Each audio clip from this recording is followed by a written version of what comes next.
The Square Ball Podcast. All right, welcome to the show. It's our weekly tour of the fan channels. This is Propaganda. I'm Dan. Michael's here, so is Dean as well. Is this misery tourism? Well, that's what we try to do, yeah. Occasionally we allow a bit of joy to seep in, don't we? But it's always fleeting. Yeah. Well, it reflects life, really, doesn't it? Sorry to be bleak. We got 4 points. We're all right. Good. Show is brought to you with Levi Solicitors. levisolicitors.co.uk/the square ball to get a 10% discount on your legal fees. Michael, I'll hand to you now as the expert in this field. Is it conveyancing week yet? Listen, it all blends into one, doesn't it, when you're in the game, like I am. But in or on? It's in and around, I believe, would be the football terminology used. I'm in and around conveyancing week. Do you know what rank they are in Leeds for law firms? Listen to this. You know, as an actor, Dean, how are you assessing this performance already? I think it. Does he sounds convinced? I think if we're still rolling, we could go again, but this time sound like you like Levi Solicitors and action. I'll speak to you, Dean. Dan's cut me down. Dean, yeah. What rank do you think Levi Solicitors are amongst law firms in Leeds? Wow, I'm going to say top 10. They're in the top 1. Oh, I can tell you that much. That's good news. We're in National Conveyancing Week, and you've dropped the ball. Get in. Yeah. Hold on a minute. They are number 1 solicitors in Leeds. We, Leeds United, number 1 championship team in the world. True You'll enough. never sing that. levisolicitors.co.uk/the square ball. You can find the link in the episode description and the details and terms on the website. I'm catching it off you now, you see. Should we just get into the show? Where we're going, Michael, on the misery tour? Should we get Millwall out of the way? I mean, it's fairly light, truth be told, on Leeds stuff this week because Millwall and QPR couldn't be bothered. Right. It's the gist of it. We saw the Millwall fans couldn't be bothered. It was, 391? 3-9, yeah. I mean, come on. And these three couldn't be bothered either. They were watching it in someone's conservatory by the looks of it. But this is what Lions TV had to say after the game. They're top of the league. They're getting up there. And I think we all know that it was going to be a loss. But it is what it is. 2-0, I fully expected it. But I really, really would have liked to have had more of a go at them, especially in the second half, the last 10 minutes. We let them off the hook, really, because I don't think they was at the races the day at their best. Yeah, I'd say we see like a 70% Leeds tonight, and we could have nicked a draw there quite easily, but it worked to be. But yeah, let's have it right. Leeds are a decent team. Take nothing away from them. Probably deserved it in the end, but we really just didn't create anything. We never looked like scoring. Couldn't even really get the ball up the pitch. You can't blame the strikers. Can't blame Ivanovic for that. He had nothing to feed off. He ran his socks off, didn't he? It's a quality Leeds team. I think it's a Leeds team who are going to get promoted come the end of the season. Yeah. And yeah, we just... By far the best in the division by country mile. Yeah, we couldn't really create any chances. And yeah, we roll on to Saturday. They're all saying it, aren't they? They're all saying Literally it about everyone us. says it. Yeah. Can you believe that these characters beat us twice this season? Mm. They did reference that. I chopped it out. But then they reckon they were 2-1 up for the season. But watching them the other night, how on earth have they beat us twice? Come on. Yeah, it did make you wonder. Anyway, have you got a conservatory at Normanton Towers? No. I bet you've got an orangery, haven't you, you posh twat? No, I have no conservatory or orangery. No. What's your biggest window? I've got like patio windows onto the garden. That counts. Are they thermally efficient? One of the panels has gone, actually. You know, when it's get your double glazing, get a bit of condensation in it. Probably need to fix it. It can't be asked. What about the atrium? Does your atrium have some frosted windows? Yes. Okay, good. I'm not sure which bit the atrium would be. But no, neither. I just wanted to say the word atrium. All right, quite nice. Right, where are we going next then? From Millwall. Should we stick in London? Get all the Cockneys out of the way at once. If you like. All about ours. So this is QPR, obviously, and this is a couple of songs from them at 2-0 up. The first one you'll be well familiar with. The second one, truth be told, did cut me a little bit deeper.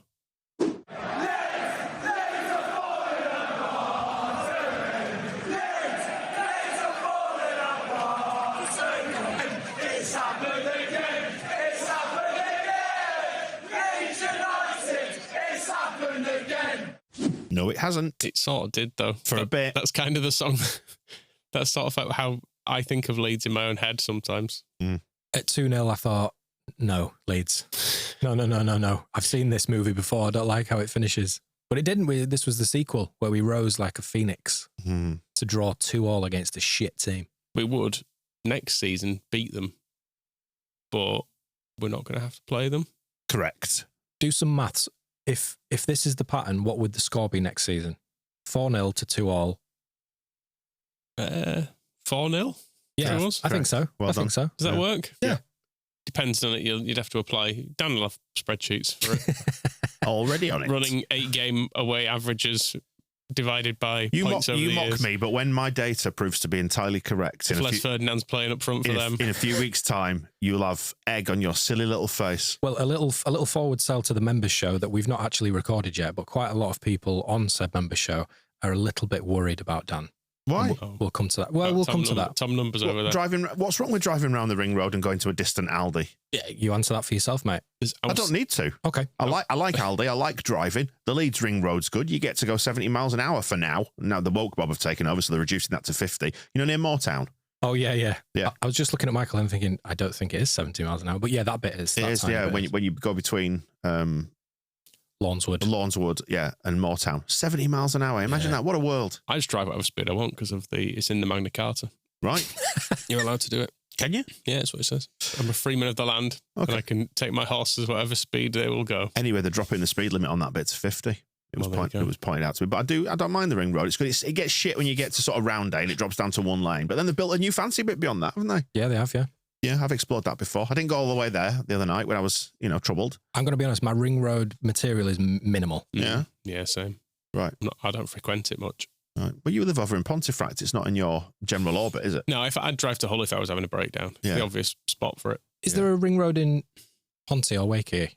Is it not big enough for it? Whoa, hang on. No. Ponte is just actually a complete shit show. There's just some weird double roundabouts that there's about a crash every 10 minutes on. All right. They've all chosen to organise it like that. It's not, those double roundabouts are lethal. Yeah, useless. Absolutely useless. We've got into civil engineering here, but I think it's a good topic to explore. And yes, I do subscribe to some YouTube channels where people are talking about motorway junctions. I don't mind saying that. Quite good, aren't they? It's quite interesting talking about how they've added extra slip roads into various points. Should we move on? Hang on a minute. Which is your favourite of the 3 Pontefract railway stations? Are you a Monkhill man? I bet you are. Monkhill's the only one that has any trains, really. Right. Tanshelf goes to Wakefield. The other one, Bag Hill, there's like one train a day to Sheffield. Hold on a minute. Give me those 3 names again. Bag Hill, Monkhill, and Tanshelf. Fucking hell. What in the Middle Earth is that? Yeah. They sound like stops on the way to, like, I don't know, fucking Hogwarts or something, don't they? Yeah, that's. I think we should employ the Sean Dyche picture. That is utter woke nonsense. Move on. Right then, we'll get into half time now. We've obviously just scored, and they didn't have much to say, but all the people he spoke to were all certain about one thing. Right, so it's half time at Loftus Road. It's QPR 2, Leeds United 1. What do you make of that first half, Ryan? I think we're playing very well. We shouldn't have conceded it. I think that was offside. Off. What do you make of that first half? Yeah, it was good. Went 2-0 up. Then they scored. It was offside. I know it was offside. I know it was offside. Right, Alfie, thoughts on the first half? Yeah, it's decent. Good goals. Their goal is definitely offside though, but yeah, it's decent. Final score prediction? 4-2 to us. Right, Dylan, what do you make of that first half? I think it was all right. I think the liner was a bit shit with the offside goal, but, it's going to happen. We've got to try get another 2 goals and put it to bed.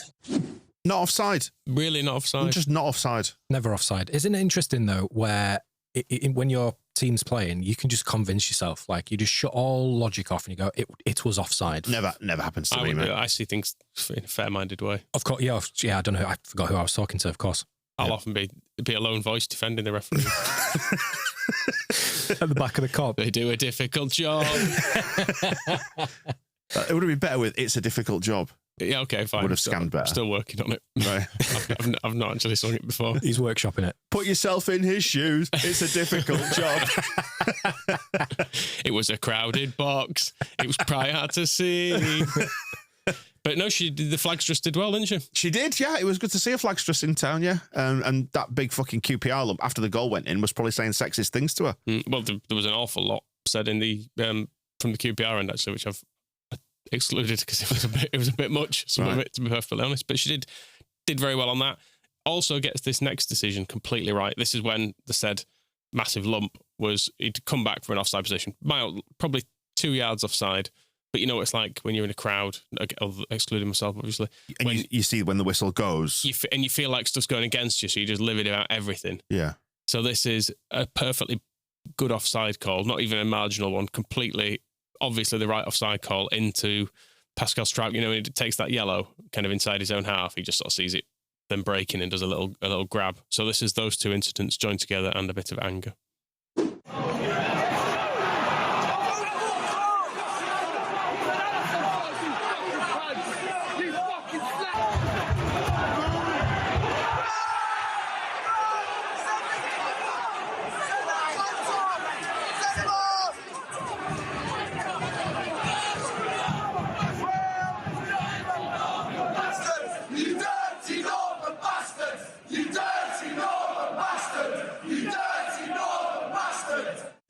Seems a bit excessive. Matthew, that's excessive.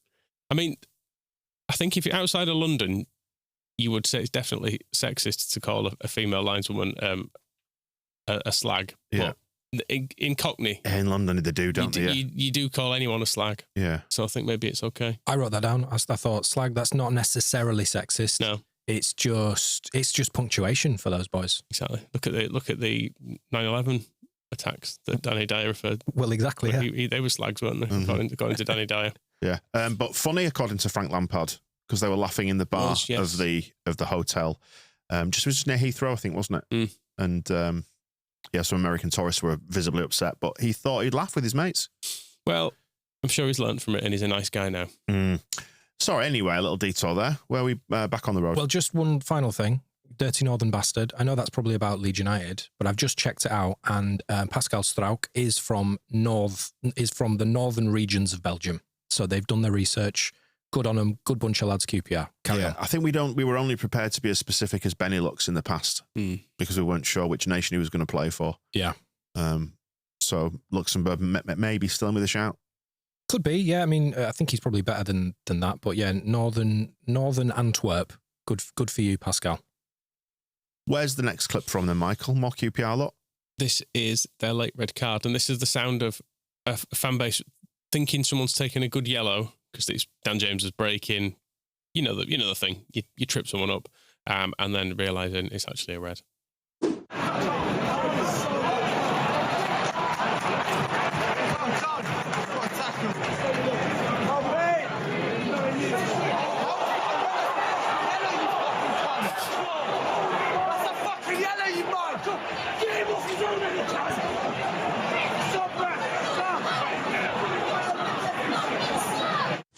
Considering we started this show with a clip of Millwall, for them to be less cockney than the clips that follow, I think is quite an achievement. Because we've got, you mug. We've had a slag and a mug. Yeah.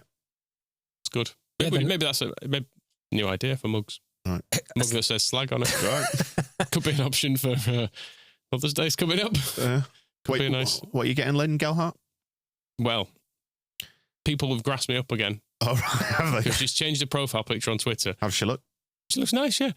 But people tagged me into it over and over again. Right. And I don't need people telling on me. Thank you very much. I know. I've got my notifications on. I know. And that was a bad tackle, that. And do you know what it reminded me of? It reminded me of in the game where we beat Man City 2-1 when Fernandinho absolutely cleared out Rafinha. Can you remember this? Yes. Really bad tackle. He got a yellow card because he kind of stopped the flow of the game. That was a red as well. Yeah. The force in that tackle was ridiculous because it wasn't just like Pascal's just grabs him. Like, no harm done.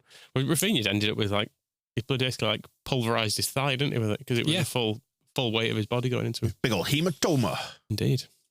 Right, is that the London nonsense? That'll do. Right. That'll do. We mentioned QPR, so not QPR, we mentioned Frank Lampard, sorry. So we'll go to Sunderland, who were beaten by Frank Lampard's Coventry City. Right. You were debating during the week whether or not you should remove them from your the matrix. Right, I have done. You've taken them off, I have taken them off my spreadsheet. Well, I think it was probably the right decision, judging by the mad mistake. What an absolute load of shite that was. What an awful performance. No passion, no fight, no urgency, no nothing in that side today. We couldn't pass 2 passes together at times. Dan Neil, Job in midfield. Awful. What's happened to our form? What's happened to this team? That's our worst defeat of the season. They didn't seem to want any kind of win today. They didn't want it. They weren't up for it. They weren't up for the fight. No drive at all. Half-hearted. They seem to be on the beach in Spain. Luckily, somehow, and I don't know how, somehow, we're fucking 10 points clear. 12 points clear of 7th place. Just as well, with 9 games to go, 8 games to go. The performances are dropping off. The level's dropped off. The intensity's totally gone. We look hapless, clueless. We look more like a relegation side than we do a playoff side. I don't know where we're going to go from here. I really don't know where we're going to go from here. That was the worst I've seen from a Sunderland side for a couple of seasons. It really was that bad. Playoff says, do you want to know what they've done on my spreadsheet? I've still got them on one part of my spreadsheet. Go on. It's easy to leave them on. They've got 11 points out of their last 8 games. We've got 17. Sheffield United have got 19 and Burnley 20. So we've lost 3 points over the course of the last 8 games on the other 2 sides, but Sunderland have gone off a cliff. That's not quite the lowest of the season. Their lowest of the season was earlier on when they got 9 points in 8 games. He's broken up into 8 games. Yep. Well, you knew that. Why? That's not a surprise to you, is it? I know, but what I'm saying is that they're pretty much on their worst run of the season. They have collapsed. They've gone. It's over. Yeah. They are now looking at form into the playoffs is what they're discussing on there. So good to have rid of them, I suppose. Maximum points they can get 93. I reckon we'll have that in a couple of weeks. Yeah, even during the international break. Yep. Okay. Good. They'll just keep giving us points. Nice. For what? Speeding round the ring road. See what I did there? Yep, 12 points to done. Very good. Yeah, I'm glad they're unhappy because it frames our anxiety in a slightly better way, I think. Okay. If you're happy, that's fine. In the sense that somebody's having I was going to say somebody's having a worse time than us. We're top, aren't we? We are, Yeah, so it's fine. Yeah. Yeah. If top going into the final games after the international break, if you think back to like ahead of the, which came first, Sunderland game, if someone had shown you the table ahead of that game and said this is how it's going to be, you'd have absolutely taken it. Yeah. But it's been better in between, hasn't it? So instead it feels very sad. 6.5 weeks. If we're still top in 6.5 weeks, that's good. Is that the end of the season? That's the end of the season. I feel like it's been my kind of job over the last couple of weeks to just come in here and remind you guys we're top of the league. Thing is, I do think we're going to win it. I do. Yeah. It's just going through this. It feels like I described it this week as trapped in a prison of our own making at the minute. But we will emerge from it. We will be set free. Okay. At some point. Although it's hard not to ramp up the anxiety with the knowledge that I mentioned on the West Stand on Monday that we have mathematically now qualified for the playoffs. So it is death or glory. But do you know what? I say glory. Or death would be a nice rest anyway. Jesus. It's the other option, is all I'm saying. Well, shall we, speaking of those games, final day of the season, we got a Plymouth, Cornish Janner.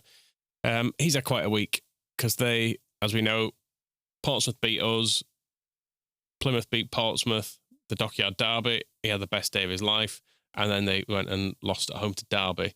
So we'll hear him from the post-Portsmouth stuff first of all, and we'll just hear you might detect a slight difference in mood.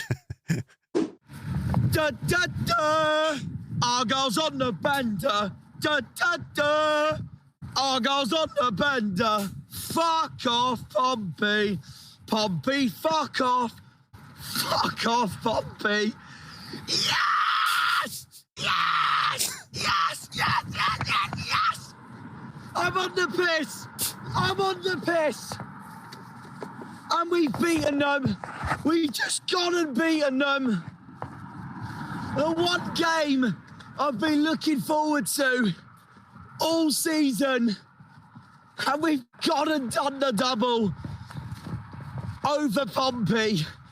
We have done the double in the Dockyard Derby. We have done the double in the Battle of the Ports.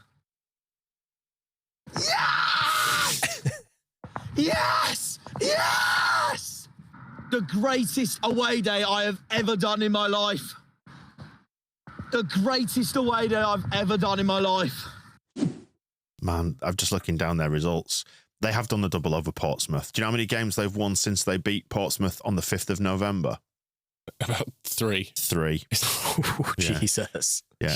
2 of which were in like an early spell in the start of February. So they beat West Brom 2-1 down there at Home Park. And then you'll remember they thumped Plymouth. Was it 5-1 after... sorry, beg your pardon. Plymouth thumped Millwall after Millwall had just knocked us out of the cup and expended all their energy. And the big day out. Of course. Yeah. He's getting more edgy, is Cornish Janner. Let's not forget, this is the guy who got incredibly excited over seeing Asda House in Leeds. Now he's on the piss, he's swearing, he's all over the place. There's a bit more swearing to come in his post derby. I like the Battle of the Ports though. I think they extend that out to like Hull. Yeah. And other ports. Yeah. Is Liverpool a port still? Yeah. Probably. Just about. Technically, yeah. Fine. I thought you were really familiar with the docks. You always go hang around them. Well, yeah, some friendly guys there. Yeah. No danger, but I don't know much about the shipping. I mean, how else are you going to supplement your income? Should we hear what he had to say against after the derby defeat anyway? How the fuck do we go from the absolute highs of the Dockyard derby on Wednesday night at Portsmouth to that utter shit today? That utter shit today. It's over. I don't want to be negative, but it's legitimately over. I've lost hope. I've completely lost hope. That was a game we so had to win today. That was a game we so had to win today against one of the worst teams away from home. One of the worst teams away from home. And we fucking bottled it again. Yet again. Everything we worked for on Wednesday night, everything we worked for from that special night on Wednesday, the best night all season, to this absolute shit show today. Welcome to the Championship. It's over. It's over. I've got no hope for the rest of the season now. It's over. It's over. We're cooked. We're fucking cooked. I'll tell you this now, we're gone and Luton are gone. The rest will go to the last day. Meanwhile, I think we're going to get relegated on the day we play Preston, the penultimate day of the season. And the happy clappers at our club are fucking the lot of them. Wow. I mean, I can spot a man having a breakdown. Yeah, of course. Keen eye for it. Have you got a mirror? That is a man on the edge. Wow, I hope they are down before we play them, as you said. Yeah, we don't want anything. Nothing against Plymouth at all, but yeah, I'd rather they didn't have anything to do. Yeah, so they're on 33 points and they're bottom, Dean, and Cardiff are 6 points clear of them, as are Stoke, who are in 21st and 20th respectively. There's only Derby who are in a bit of form here with who are back within touching distance of escaping that at the minute. Didn't expect that from Derby, to be honest, after such a long period of not winning anything. But this is why football's great, isn't it? Like the clip before, he's all over the place, he's on the beers, here we go. It's the greatest day of my life. 3 days later, he bereft the lad. This is why football's great. And it was a really interesting decision from him as well to have his microphone inside his jacket whilst he was recording that. Did you hear the scraping? I thought it might just be his chest hair, but there you go. You've been thinking a lot about his chest hair? No, but what I have been thinking about is you're talking about Derby there. Who saw that coming? Again, He's going to talk about his spreadsheets. Now, I was going to say, you see sort of up and down your emotions with what's happened, but you look at what's coming up and you go, right, well, if they can drop points there and they can drop, and because Burnley, they've got Bristol City at home. Well, Bristol City are 7th. I mean, Bristol City are shit away, but they've got Bristol City at home who are 7th. So Bristol City are in with a chance there. And then they go to Coventry and they're an informed side. And actually, look, John Eustace has gone to Derby and he's turned them around. 3 victories on the bounce. They're one of the division's form sides now. So it's all over for them. They're going to drop 9 points in the next 3 games. And if we win our 3, we're up, basically, aren't we? Basically. More or less at that point. So when that plays out. Cool. Yeah. I look forward to it. Yep. You're glad we don't have to play that Eustace Derby, though. Like, we played the shit iteration of it earlier in the season. Especially Derby and Eustace. Don't fancy that. No, thank you. Yeah. Horrible toxic. Ball in play, 18 minutes. Something like that. Right. Across the full game. Right. And me having an aneurysm. when they take 45 seconds over a throw in the second minute. Right. Back to Cornish Janner then. He's already looking forward to League One then, is he? Yeah, just talking about what's to come, really. properly look forward to next season are Blackpool and Leyton Orient. Genuinely, because I've never done them before, and I would look forward to those. But it's going to be a shit league next season. If we go down, I bloody hope Wrexham stay down and Stockport stay down. So at least I can have the dignity of ticking them off as away days. I do not want Wickham to stay down. I really do not want fucking Wickham to stay down. It'll piss me off. It'll piss me off, honestly. Huddersfield wasn't a great away day. I wasn't a fan of that. But Rotherham is just the icing on the cake. Crap town. Absolute icing on the cake. But he is looking forward to Blackpool. Notable cultural centre in the UK. Well, he's not been there before, is what he was saying. Yeah, you got the seaside, you got the Eiffel Tower. The Donkeys is an open goal of a joke there. Yeah, it'd be nice. What's Rotherham got? Go on. Magma? Magna. Magma's the volcanic rock, isn't it? Yeah. That other one. It's got... is that in Rotherham or just off the M1 at Sheffield? It's next to Meadowhall, isn't it? Let him have it. Right. Come on. What else are they going to... The Chuckles. Right. There you go. There you go. Linda Barker, I think she's from Rotherham. Right. She's probably not culturally relevant anymore, given she was on TV in about 2005, but, you know. What did she do? What was her thing? Changing rooms. Interior design stuff. Okay. She might even be from Rotherham, so let's completely pluck that out of thin air. Obviously, Cornish Channel likes to be a tourist at headquarters of stuff. What's Blackpool the headquarters of? Syphilis. Right. Yeah. Teenage pregnancy. Intravenous drug use. I don't know, really. That's probably about it. Drunken violence, probably. Yeah. I went to on a stag to Blackpool, and there was actual shit on the floor in a pub. Oh, man. A trail of it leading to the toilet where someone had obviously been leaking on the way there. You couldn't hold it, no. I was sitting and thinking, wow, what a place. Oh, Linda Parker's from bloody Halifax. I'm really sorry. Sorry, Rotherham, I'm taking that from you. Oh, man. Oh, dear. A crushing blow for Rotherham. And let's not even get into the tourist spots of Leyton Orient. Should we move on elsewhere? Leyton Orient is good because that's the away ground where you've got flats in the corner, so you can sing "We Can See You Washing Up," which is nice. Yeah. So we'll enjoy that. Good. I think Cornish Channel enjoyed League One because it'll be fairly fresh in his memory, I imagine, Michael. He's a man who'll find joy in it, though. He's already looking forward to going to some new places. I think, as we've discovered from his output in recent weeks, it's better to extinguish your hope. I think the Liverpool and Man City games gave him a taste of something that they're not ready for, and it set the bar high. This is why we're so damaged, because we've seen the bar. You know, in my lifetime, I've seen us win the top division. You know, I go back to my dad's lifetime, seen us in the European Cup final that we won, obviously. Yep. But you go from that to League One. Our parameters have been too wide. It's damaged us. Yeah, there's probably something in that. It is. We did the Champions League semi-final, and then within like 6 years, League One. So it's ridiculous. Our expectations have no idea how to regulate. Yeah, exactly. Because we're just all over the shop. Yeah, there's genuinely probably something in that. No, I think there is. Yeah. I think we're deeply damaged. I have a question about Cornish Janner. How old is he? Young-ish. Right. What age did they stop letting him do the tin mines in Cornwall? Oh, that's a good question. Could have had a difficult life. I think he's about 26. Right. Because up until the clip where he said he was on the piss, I had him in my brain as like late 40s. And I don't know why. I don't know why. Just kind of some of his output and the clips that we've heard from him, I had him pegged as slightly older, but had never left Plymouth that much. And so he comes out and he sees factories and things and goes, oh, look at this. But he's younger, you say? I'd say so. Interesting. An old soul. Yeah.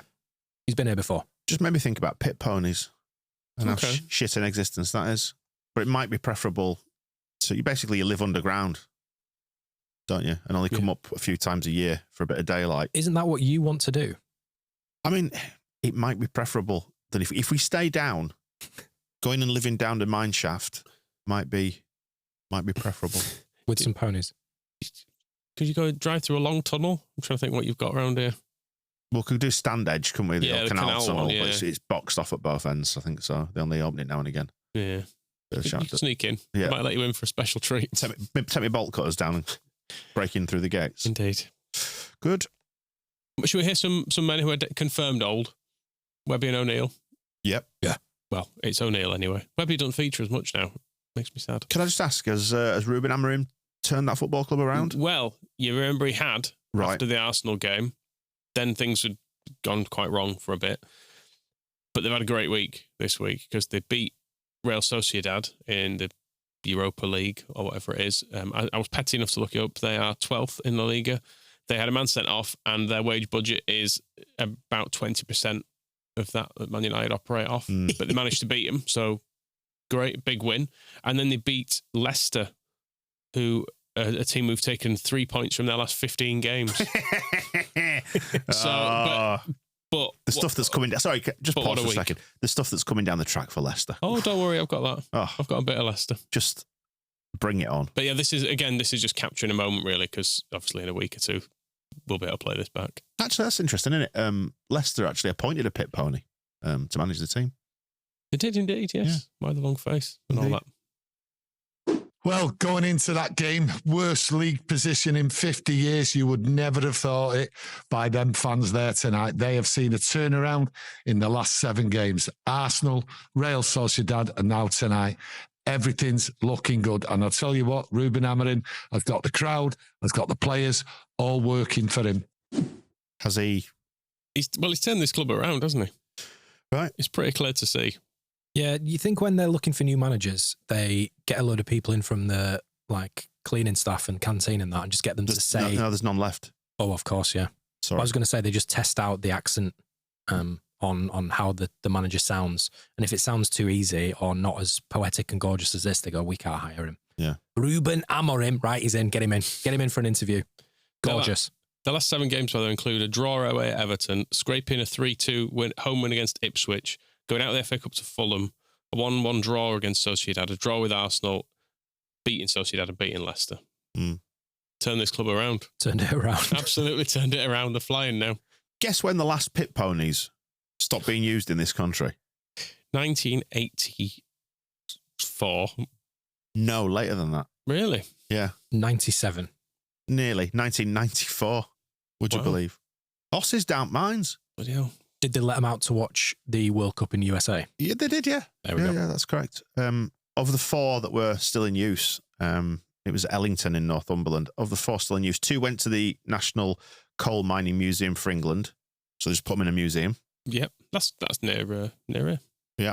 At Cap House. 2 went to Newcastle Cat and Dog Shelter. Bit big for that. Just cosplaying. Yeah.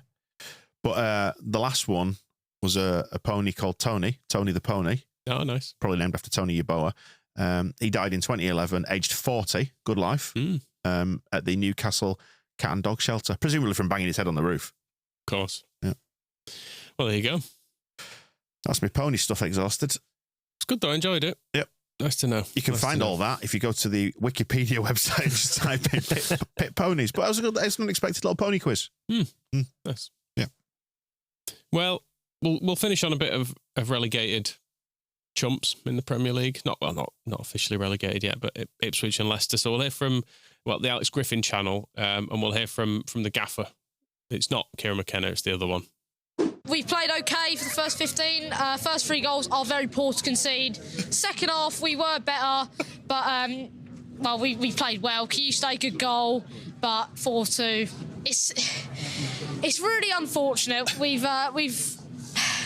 I think it is over now, unfortunately. Wolves won, so, we can just play for pride now. It could be on Sky Sports, couldn't it? It's amazing. I was asking at the Cornish Janner's age, if you just had this written down or you kicked this through some sort of AI, this kid could be in his 60s. Yeah. So he's got media training, this lad. Yeah. Some of the breath work there to buy himself a bit of time to think. It's gorgeous.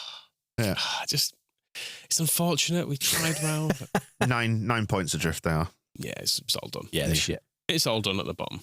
Yeah. We don't know whether we've got death or glory coming down the track at us. We do know what's coming down the track at them. Yeah. Yeah. It's like that scene in Austin Powers, when the steamroller is coming towards him and going, no! And it goes on forever. And that's where the comedy lies. It's that. Well, thanks for explaining it. Thank you. I never understood that scene until now. I always find that if you explain a joke right through to its conclusion. That's the best way to deliver it. That is good. Yeah. Speaking of seeing things through to conclusion, should we hear from Leicester Till I Die TV1? What is he seeing through to a conclusion? His live streams, right? That he does. So this isn't actually the main guy, but this is well, I found not his time on license. I'll pose this as a question. What do you think Leicester's equivalent of get Eddie in and play the kids is, or maybe give it X until the end of the season? Tony Cottee. Is he Muzzet? Is he Muzzet? Yeah. Do you mean Muzzet? Muzzy, is it? Him? Is he? No, it's neither of them. Think close to home. Mizzy, is it? They can't be spending any money. They've got to promote from within. Lineker? No. Jamie Vardy? Let's hear the clip. Would you sack him, Brad? Yeah, sack him. Sack him. And you know what? We're down. So just give Vardy player manager role. Just give him player manager role.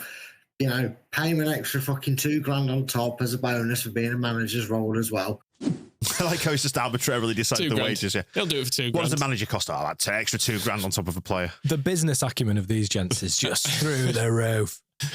Just get Vardy in. It's $2,000. They are down. They are going to sack him. They're probably not going to be able to afford to do anything spectacular next season.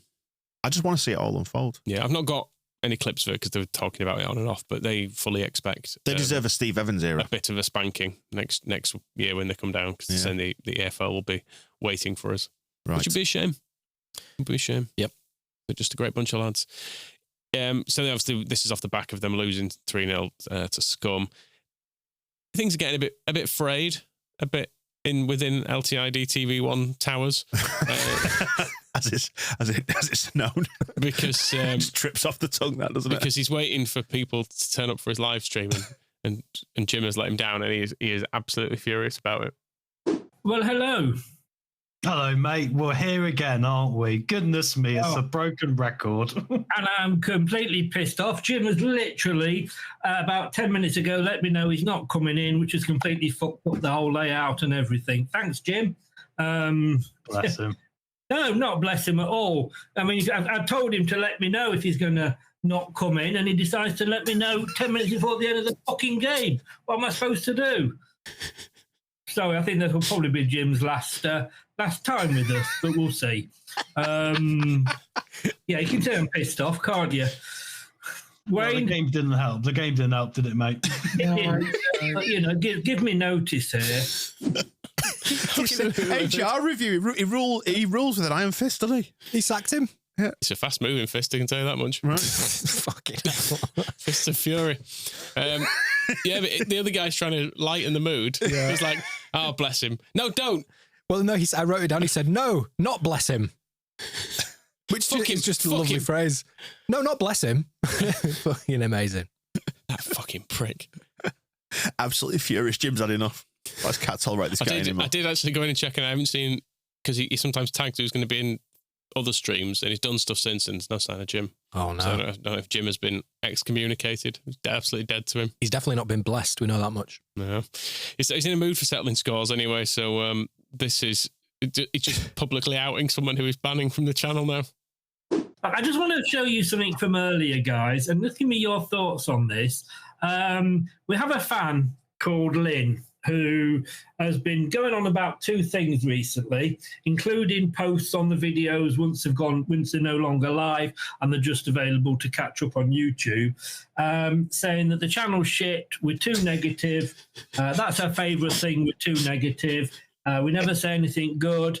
I banned her now because she's getting on my arse. And the only thing that she's got good to say is the fact that Vardy came round and bought her son a signed shirt. I hope the son's okay. I don't know what's wrong with him. But look, Lynn, you know, I have banned her because I'm fed up with her, you know. It is. It's a dictatorship. There's so much to unpack in that. So Lynn was getting on his arse. Is that a phrase?